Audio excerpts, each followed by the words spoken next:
Veterans all over the world fight for our country, but conquering the transition to college seems difficult.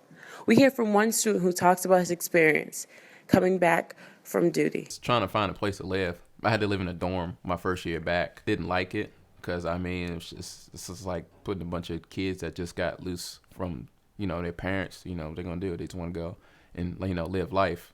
But probably my biggest thing was like being out of school so long that the work. I just kind of like I really didn't get it. I was having problems and stuff. And I ain't gonna lie, I still am. Kind of a little bit.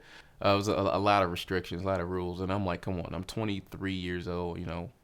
How come I can't, have guests or after a certain time? I kind of felt like I thought I was the only one. I'm probably the only guy here that's like 23 years old, that's like a sophomore, and living in a dorm. Like I said, it's still the problem with like like work, trying to understand the concepts and stuff.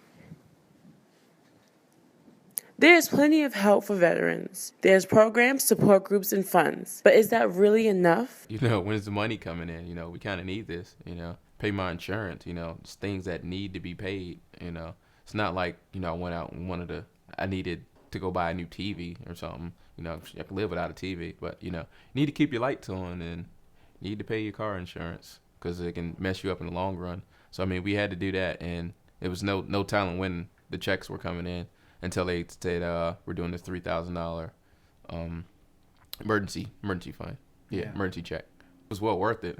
For the benefits in the long run. I looked at it not in the short term, but in the long run. It's benefits, school getting paid for. It's a job, and it makes you mature faster.